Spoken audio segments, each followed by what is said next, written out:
All right, hello, good evening, and welcome into a Tuesday edition of KC Sports Tonight. And boy, Gabe, do we have a big one for you because we have some big-time stadium news with the Kansas City Royals, but it doesn't have to do with them moving anywhere. It has to do with their home field out there at Kauffman Stadium. Today, the Royals announced that for the majority of the ballpark, they are moving the outfield fences 10 feet in. Gabe, can you kind of tell us a little bit about this plan and maybe some of your thoughts? Yeah, it seems like kind of an out of nowhere thing, but they spoke extensively today. Basically, a half an hour of JJ Piccolo and Dr. Mack, who's one of their vice president of Analytics. Baseball research and development analytics. Technically, it's an assistant GM title, so he's in the front office. Essentially, was tasked with researching park factors of how moving the field or the fences in at Kauffman Stadium would impact things. It sounds like, based on the way that he was speaking, that they tinkered with potential fence changes of so many different kinds to try to figure out what was the best way to, and in their words, bring Kauffman Stadium to more of a neutral park.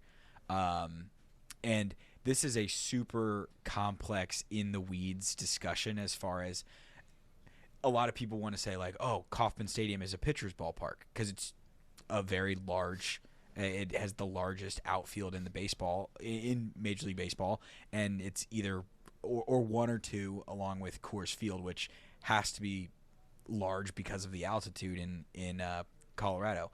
But analytically speaking – it is considered a hitter. It grades out as a hitter's ballpark for certain metrics of like doubles, triples, because there's so much space for the ball to land. So if teams come into Kauffman and they don't have a good defensive outfield, the ball inevitably hits the ground a little bit more. It doesn't necessarily result in home runs, and I think that's what's going to change off of this. But it's a super complex thing. I would recommend people, if you have an opinion about this change, I would recommend going and listening to what Piccolo and Max said today, because almost any of the questions that you have or the opinions that you have of it can be at least either altered or informed by what they said today. Do you think that's fair? I don't know if I would necessarily agree with that, but what I will say, maybe big picture-wise, if you're a fan at home, you're kind of wondering what's going on, I think you maybe need to know the dimensions of the ballpark. So the foul poles are still going to be right there where they've been for a long, long time, 330 feet.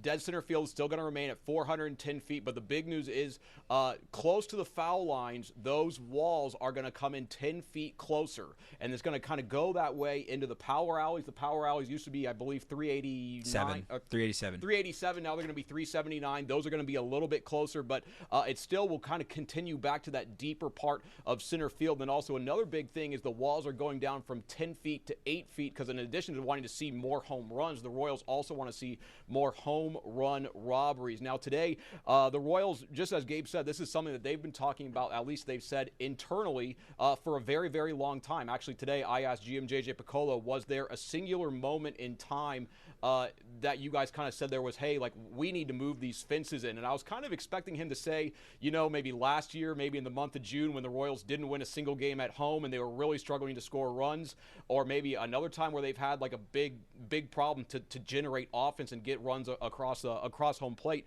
But that's not what he talked about. He talked about a moment from more than a decade ago. He talked about the American League wildcard game in 2014. It's a play that's really burned into many Royals fans' memories. The Royals, I believe, were down 8-7 in the 7th or 8th inning. Late in that game, Eric Hosmer hits a long fly ball to center field or left field, and instead of going out, the outfielders collide. It's a triple, and we all know what happened. The Royals go on to win the game eventually. But JJ Piccolo talked about that play, and he's like, with these new dimensions that we have, that play would have been a home run. And that really opened my eyes because that play was 11 seasons ago. So this is not something that the Royals just baked up in this last offseason. This isn't something that they've baked up in the last couple of years. This is clearly something that they've been thinking about for a very long time. But Gabe, my real problem with today's press conference and many things that were coming out of JJ Piccolo's mouth and also the assistant GM that was with him was they kept talking about a word called fairness. They said, we want to play in a ballpark that is fair. We just want to have a fair ballpark. And to me, I had a big issue with that, and obviously this is my personal opinion, but who set up Kauffman Stadium?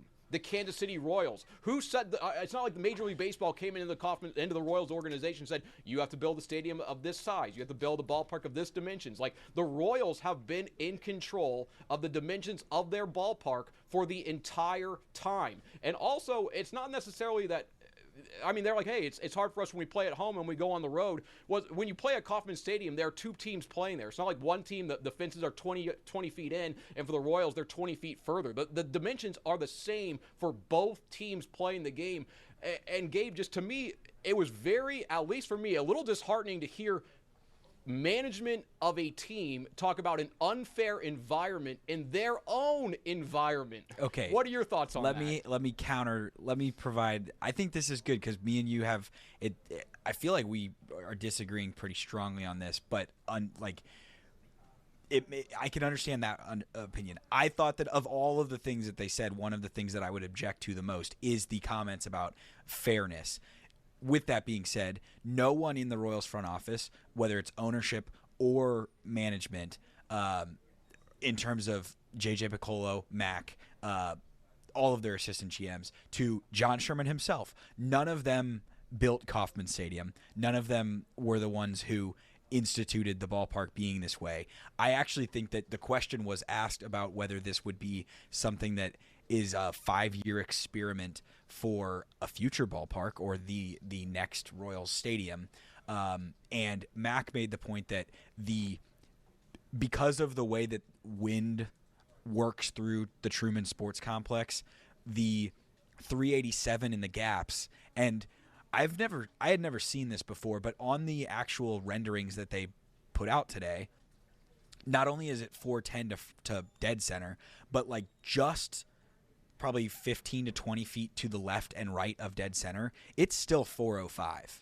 And he was saying that the wind makes it play 10 feet further. So essentially, by bringing the fences in 10 feet, you're bringing it to, based on the wind more often than not blowing in or swirling in because of the way that crown vision and all of that kind of plays, you are bringing it to a more neutral rather than it being 400 feet essentially to dead left center field, and we see so many home runs die at that stage.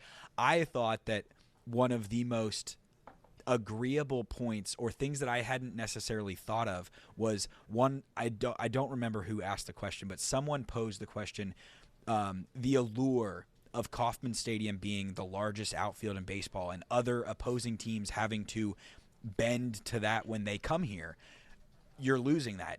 Was there any thought to that? And J.J. Piccolo said, well, the way that we see it, the way that it has played out more often than not, is teams come in and they're just playing 3 games and they just go, oh, okay, like we'll deal with it. They just play the way that they normally play and the results fall as they may. Some teams are built so poorly, so unathletic in the outfield that it impacts them, and then the way that they swing the bats offensively, they don't necessarily think, oh, I've got to really muster a little extra to get home runs out of here. Whereas it sounds like, and I thought that one of the players that they were alluding to of it takes people time to get used to the ballpark was Jonathan India, a guy who came to Kansas City, and we saw a lot of flyouts to deep left field that were probably home runs at Great American Ballpark and are not home runs here.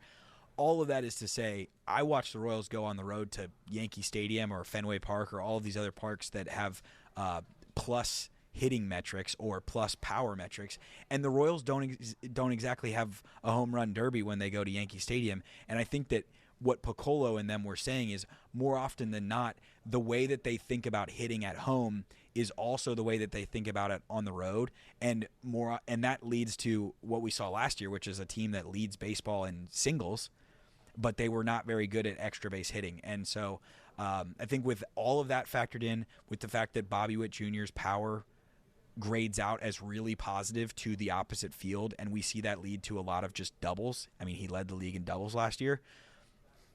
This is a positive for them. So I grade out as I don't think this is groundbreaking. I don't think this is going to like fundamentally change the Royals. You're not going to necessarily see Kyle Isbell hit 20 home runs, but I think it's a slight positive, and I don't think it's the end of the world in either direction.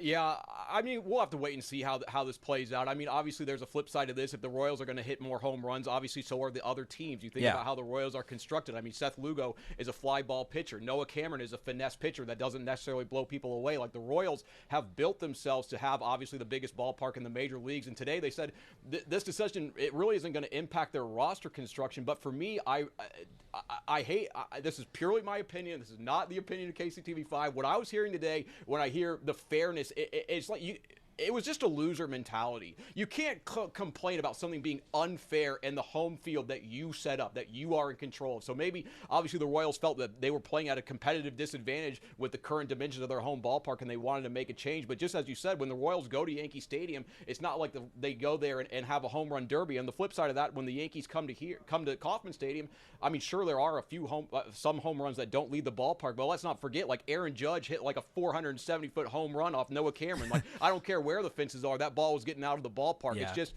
It's the rule. I mean, to sit there to me and come out and say like, oh, we want a fair ballpark when it's your own home stadium is just antithetical to competition. I couldn't believe what I was hearing, but I'm very hopeful to see maybe how this will impact the team, because one player that they said was most negatively impacted by the dimensions was the Royals' best player and superstar shortstop Bobby Witt Jr. And they specifically said that with the new dimensions of the ballpark, they think they'll be able to tap more into his opposite field power. But again, if we're tapping into Bobby's opposite field power, we're tapping into everyone else's. It's not like I'm not necessarily sure that this move is going to translate into wins or a big improvement for the Royals, but these certainly are the dimensions that they're committed to for the duration of their lease at Kauffman Stadium, which is going to run here for the next 5 years. So it's going to be interesting to see.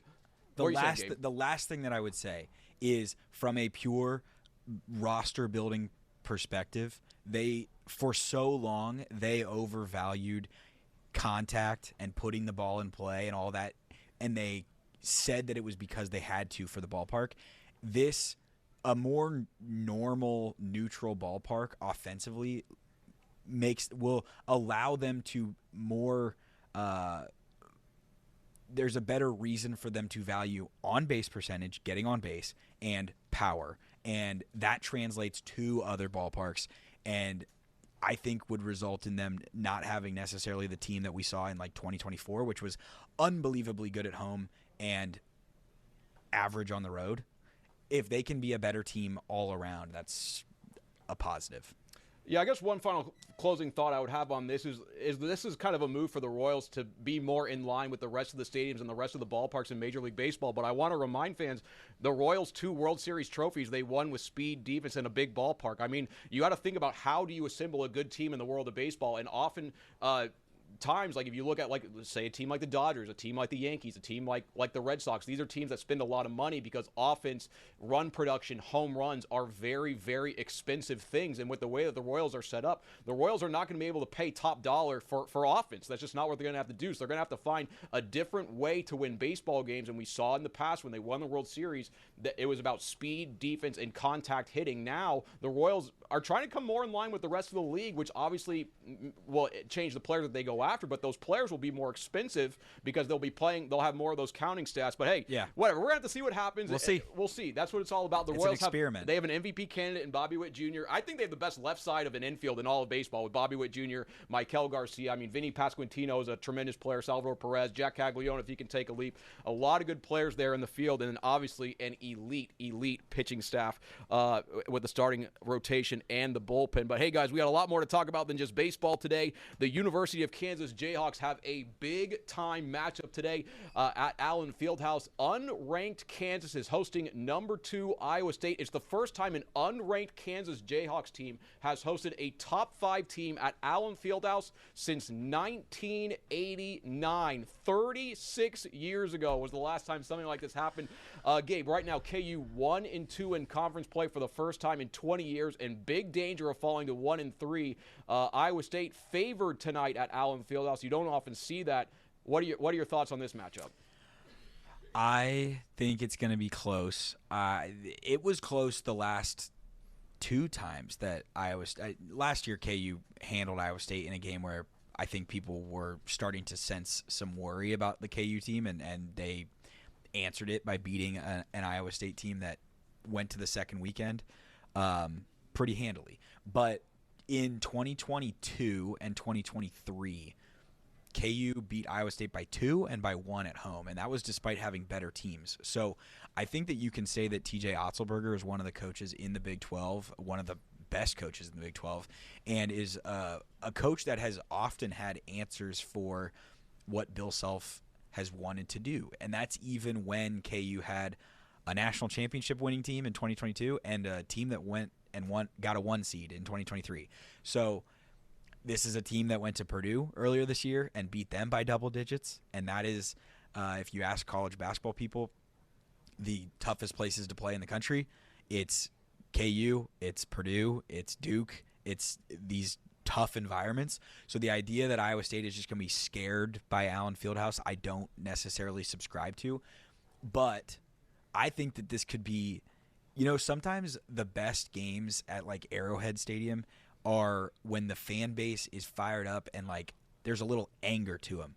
And I think of specifically like the Monday Night Football game where Chris Jones had the roughing the passer on Derek Carr, and people just lost their minds because it was such a soft call. And from that point on, it was like an angry Arrowhead, and fired up Patrick Mahomes, fired up Chris Jones, fired up Travis Kelce, got it all done. KU, I'm interested to see what it looks like from a crowd standpoint tonight. Not about like whether they fill the place or not. It's going to be packed. Mm-hmm. But what does an angry and fired up Allen Fieldhouse look like for a game where they're not anticipated to win? The last 2 times, the only 2 times we've ever seen it with Bill Self, home underdog. Houston 2 years ago, they won by 8, and Baylor during the COVID-impacted 2021 season, where limited capacity, team that went on and won the national championship, and KU won that game by 13. So I fully believe that Iowa State is better than KU. But I also think that KU is going to win tonight. See, this is why I love when Gabe's on this program, because you just referenced a betting line from 2 years ago and one from 4 years ago, and he had the winning result to the number. That's why we bring Gabe Swartz on, because he knows his stuff. But it's going to be interesting to see. I like what you said there about Iowa State's schedule. Right now, they're undefeated. I believe 16-0, yep. 17-0, 16-0. And when they went to Purdue, they won that one 81-58. And at the time, Purdue was the number 1 ranked team in the country. This Iowa State team is nothing to mess around with. And yesterday, KU head coach Bill Self had his media availability before tonight's game. He said this is the best team that TJ Otzelberger has had at Iowa State. But Gabe, just like you, I'm excited to see how the KU fan base comes out and kind of attacks this game tonight, because 1-2 in conference play is just not where this fan base expected to be. I know here in this building we have a lot of KU fans, a lot of KU alums, and when I talk to them, it's almost like they're just in absolute shock as to what's going on. Like they don't know what's going on with Darren Peterson. I don't think the University of Kansas really knows what's going on with Darren Peterson, but I think the good news is he has played in all the conference games, and over his last 3 games, even though he has dealt with cramps, in his last 2 he's played more than 30 in both, and he's averaging 27 points per game in Big 12 play. So it's like the guy can't necessarily get on the floor, but boy, when he does, he is unbelievable. But Gabe, it seems like Darren Peterson's a pretty good lock to play 25 minutes tonight. I think in the last 2 games he's played more than 30. Yeah. How do you think, though, his reception will be at Allen Fieldhouse? Because the fans are very frustrated with this. I think that it ultimately doesn't matter as long as they're winning. And like that's the thing is I was watching with a bunch of KU alums during the UCF game a couple weeks ago, and I was at a sports bar, and just the general like sentiment in the room when he's filling it up and putting in 3 after 3 after 3 is people like, man, this kid is so good. And then he exits the game in the second half, and the rest of the team doesn't respond, and they fall apart and they lose, and people are like, I'm so sick of it. So it really is like this is not this is the crux of sports fandom. It is not the love is unfortunately reciprocated based on the results oftentimes. And I think that is probably going to be the story of the Darren Peterson time at KU, is barring the cramps magically disappearing at some point, or them getting a better handle on how to manage it, or the rest of the team evolving, Flory playing better, Bryson Tiller playing better, Melvin Council fitting in with him. I thought that Melvin Council fit in with Darren a lot better for the first 30 minutes in Morgantown on Saturday when they were up 8. Unless all of that gets figured out, the fan base is always going to be frustrated and look at this season as like a, man, he's going to go be an all-NBA guy, be a potential MVP candidate, number 1 overall pick, all of these things that he's projected to be. And I think people will look back and be like, it's kind of just like the Embiid situation. Like, we had an awesome player at KU, and it didn't result in anything more than a year with Frank Mason or Devontae Graham did. And that's honestly kind of the beauty of college basketball, is that it's not the NBA, and the top level guy doesn't always win. Cooper Flagg and Duke they didn't win last year. Instead, it's guys who go in the late first round, second round, who won for Florida. And so you need NBA talent, but just because you have that guy does not mean that you win. And we'll see if it means that you win tonight, because they're going up against several awesome college basketball players in like Tamin Lipsey, who plays for Iowa State, baller, probably not a 10-year NBA guy unless something crazy happens. But that's what makes college basketball fascinating, and what I love about college basketball, honestly. Yeah, it's going to be an exciting one out there in Lawrence. Tip-off for that one is 8 p.m. at Allen Fieldhouse. And I think KU, I hope I'm not wanting this to be true rather than thinking is what I actually think. But I think KU could stick with them, because when KU, at least this year, they really have played to the level of their opponent. Like, they were in there with Duke. They were in there with UConn till the end. I mean, there have been games against very good teams that they've played very well. So we'll see kind of what happens today. Obviously, against maybe their toughest game that they've played here in the Big 12 slate so far. But we have one last topic to talk about today, because Andy Reid, right here in Kansas City, Big Red, is now the longest tenured head coach in the NFL. He actually started the season as the 3rd longest, but we've seen 2 guys leave their positions in the AFC North. John Harbaugh, no longer the head coach of the Ravens, and then today, Steelers longtime head coach Mike Tomlin spent 19 years out there in the Steel City, announced that he is stepping down as the head coach of the Pittsburgh Steelers. Gabe, to me, I know obviously the Steelers over the last couple of years, it's really been rough ever since maybe the Ben Roethlisberger era. They really have not been able to find a quarterback, but still they've been able to stay above 500. They've been able to make playoff runs.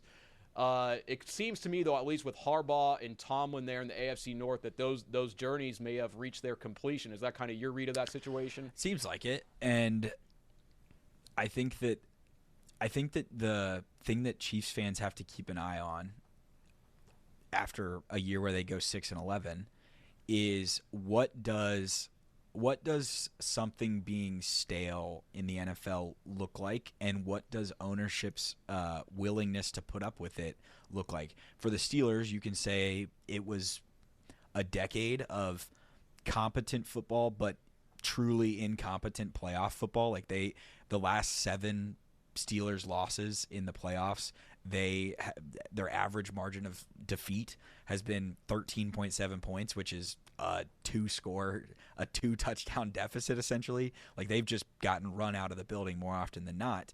The Ravens, I think they got to a point where, yes, John Harbaugh is an awesome coach. Yes, he had success. He won a Super Bowl with them. He didn't win a Super Bowl with Lamar Jackson. And I think ultimately they made the decision that they had to find someone else to maximize Lamar Jackson and maximize the next 5 to 6 years of Lamar Jackson, whatever you can get out of him before his physical peak declines. We've already seen the injuries rack up, but I think that's one of the most interesting things about 2026 and the 2026 NFL season for the Chiefs, with Andy Reid being the longest tenured head coach. The next longest tenured guys are Sean McVay and Kyle Shanahan, who really look like they have a pulse on the league offensively or a pulse on the league defensively as to what defenses are trying to do and what to do to combat it. We saw that this weekend with the Niners beating the Eagles, and we saw it with the Rams beating the Panthers. there is such the Ravens are making a move because they want to win one Super Bowl with Lamar Jackson. The Chiefs, if they want to win extra Super Bowls, they've already gotten 3 in this era. I think Patrick Mahomes is such a psychotic competitor that he's not just going to be okay with them just burning through years of the middle of his career in 6-11 fashion in futility. So next year is huge for this in terms of whether Andy Reid continues to struggle and they're a very average offense when Patrick Mahomes is healthy, or if they get answers and they get back to being one of the top offenses in the NFL that they were for so long. Because otherwise, you might have to speed run it. You don't necessarily allow yourself to run off multiple years of the same issue in the way that the Ravens and the Steelers did. But I think that that's something that the Chiefs, it's the harsh reality, is that you maybe you're not allowed the same leash because your standard is so high. Yeah, well, I think this would probably be our parting thought here, and I love that you just said this because I never thought about it. But it really does apply to both Harbaugh's situation there in Baltimore and Tomlin's situation in Pittsburgh. That is what it looks like when you have a tremendous head coach, a tremendous organization that goes stale. I like that really is sitting with me right now. And I hope maybe Kansas City, obviously right now, I mean, there's potential for big staff upheaval. Offensive coordinator Matt Nagy no longer in a contract. Defensive coordinator Steve Spagnuolo taking some interviews for a potential head coach. The Chiefs, if they want to remain on the cutting edge, if they want to remain innovative in the world of football, you cannot stay the same. And I know Andy Reid, for many times in his career, has continued to find ways to get guys open and maybe find new ways to. There's more than one way to skin a cat, but I hope maybe now. When he's seeing some of these long-tenured guys, because that's what the Chiefs really respect. They respect longevity. They respect success in the NFL. Now, these are 2 guys. They were the 2 longest-tenured head coaches in the NFL, and those journeys ran their course. So hopefully maybe Andy Reid and the Chiefs organization can kind of look around and say, hey, guys, just as Gabe said, we can't become stale. Like, we have Patrick Mahomes. We have a finite window, and we want to stay on the cutting edge. We might have to reinvent ourselves. But that's the world in the NFL. Like, you can do everything you can. You can win Super Bowls, and then the next day you can be getting run out of town. But hopefully that's not what happens here in Kansas City. Hopefully their Chiefs Super Bowl window is open for many, many years to come. But that is a look at sports here on this Tuesday night, unless there's anything else we left out there, Gabe. I would just say, not only is Andy Reid the longest tenured head coach in the NFL, he is now, by age, 5 years older than any other head coach in the NFL. So it certainly is not an old man's game anymore. As we have seen, these head coaches are getting younger and younger as everyone is trying to find that hotshot play caller. But hey, our hotshot play caller right here in Kansas City is the oldest coach in the NFL by 5 years, and we have all the trust in the world in him. All right, so that's a look at sports here on this Tuesday night. Be sure to stick with us at 6 and 10 p.m. as we go over the Royals moving in the fences and also KU's big game at Iowa State. All right, take care, guys.